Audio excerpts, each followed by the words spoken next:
যে সিভিক ভাইরা, যে সহায়ক কর্মচারীরা আমাদের সাথে রয়েছে, আমার মনে হয় কোথাও না কোথাও আমাদের কিন্তু তাদের প্রতি আরো অনেক বেশি সংবেদনশীল হওয়া উচিত। আপনারা দেখবেন যে আমরা বিভিন্নভাবে তাদের সম্বন্ধে বিভিন্ন নেতিবাচক কথাবার্তা আমরা শুনতে পাই, কিন্তু তার আগে মনে করতে হবে যে আমরা যারা আছি, আমরা যারা জেলায় আছি, আমরা যারা অন্যান্য ইউনিটে আছি, যারা বড়বাবু আছে, যারা ট্রাফিক ইউনিট আছে, তাদের আগে বুঝতে হবে তাদের মধ্যে যেন কোনো নেতিবাচক না থাকে, কিন্তু তাদের মধ্যে যেন আমাদের যারা কর্মচারী তাদের নিয়ে কোনো চিন্তা ভাবনা, তাদের যে সমস্যাগুলো আছে সেই চিন্তা ভাবনা কিন্তু তাদেরকে নিজের স্তরে করতে হবে। কোথাও না কোথাও আমার যেন মনে হচ্ছে যে আমাদের যারা সিভিক ভাইরা আছে তাদেরকে নিয়ে আরো বেশি করে আপনারা যারা,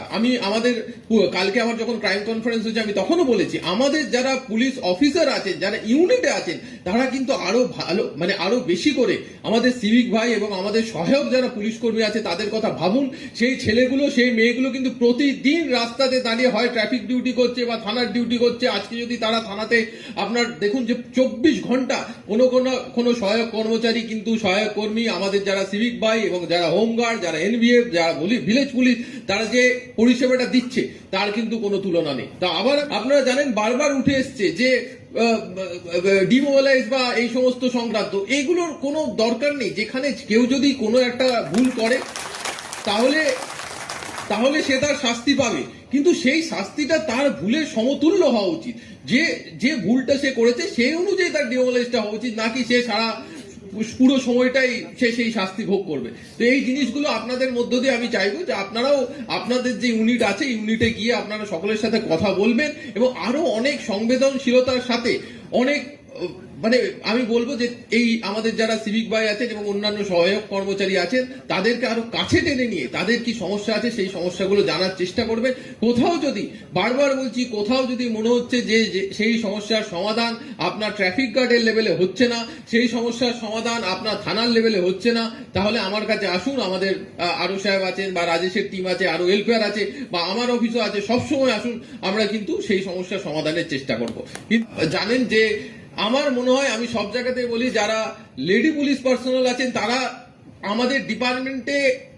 একটা অবিচ্ছেদ্য অঙ্গ এবং তারা যেভাবে ডিপার্টমেন্টকে সাপোর্ট করেন, ডিপার্টমেন্টে তাদের যে কন্ট্রিবিউশন, আমরা কোথাও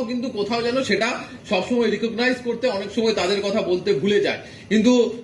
যখনই আমি দেখেছি, আমি যেখানেই গেছি, আমার কর্মজীবন শুরু আসানসোল থেকে, আসানসোলে আমি ডিডিতে কাজ করতাম বা তারপরে আমার এসডিপিও কন্টায় হোক বা আমার পূর্ব মেদিনীপুরে হোক বা আমার এখানে হোক, আমি সবসময় আমি দেখেছি যে লেডি পুলিশ পার্সোনালরা যেভাবে কাজ করেন, যেভাবে অন্যান্য প্রতিকূলতা সমস্ত কিছু বাদ দিয়েও তারা যেভাবে কাজ করেন, আমার কিন্তু মনে হয় যে কোথাও না কোথাও তাদের যেখানে আমাদের থেকে যেটুকু সাপোর্ট পাওয়া দরকার সেই সাপোর্টটা কিন্তু আমাদের করা উচিত। কখনোই কিন্তু আমাদের সেই সাপোর্টটা ভুলে যাওয়া উচিত নয়, তাহলে কিন্তু তারা আরো অনেক বেশি করে আমার মনে হয় যে আমাদের সাথে তাদের যে কন্ট্রিবিউশনটা আছে তারা কিন্তু আরো অনেক বেশি ভাবে সেটা আমাদের ডিপার্টমেন্টকে দিতে পারবে। আমাদের এখানে আমাদের যে ব্যারাকগুলো রয়েছে সেগুলো পরবর্তী সময়ে আমি এসেই দেখেছি, সেগুলো নিয়ে আমাদের চিন্তা ভাবনা করা দরকার এবং আমি কথা দিচ্ছি যে যদি আমি সময় পাই সেই ব্যারাকগুলোরও যাতে সঠিকভাবে আমরা একটা ডিগনিফাইড স্টে, আপনার একটা সঠিক জায়গা আপনাদের থাকার জন্য যাতে দেওয়া যায় সেই ব্যবস্থা নিশ্চয়ই আমরা করব। এছাড়া সার্বিকভাবে যদি বলতে হয় যে আমাদের যে স্টেট ওয়েলফেয়ার কমিটি আছে, বিভিন্ন সময়ে আমাদের তাদের সাথে কথাবার্তা হয় এবং প্রতিনিয়ত যোগাযোগ আছে। আপনারা জানেন তারা যে কর্মকাণ্ড আজকে করছেন তাদের প্রত্যেককে, আজকে এখানে কনভেনর সাহেব রয়েছেন এবং অন্যান্য যারা রয়েছেন, আমাদের শান্তনু অন্যান্য প্রত্যেকে হয়তো আসতে পারেননি, কিন্তু প্রত্যেককে আমি ধন্যবাদ জানাবো। তার কারণ হচ্ছে আজকে যদি রাত দুটো, আমি এখানে এটা কথার কথা বলছি না, আজকে যদি গভীর রাতেও যে কোনো কাউকে যদি কারোর চিকিৎসার দরকার হয়, কোথাও কিন্তু আমাদের যেতে হয় না, কাউকে কিন্তু আমাদের বলতে হয় না। কলকাতার যে কোনো হসপিটালে আমাদের পুলিশ কর্মী কেন, একটা সাধারণ মানুষকেও কিন্তু আমরা ভর্তি করাতে পারি খুব সহজে। তারা কিন্তু আমাদের সবসময় সহযোগিতার হাত বাড়িয়ে দেয়। তো মানুষের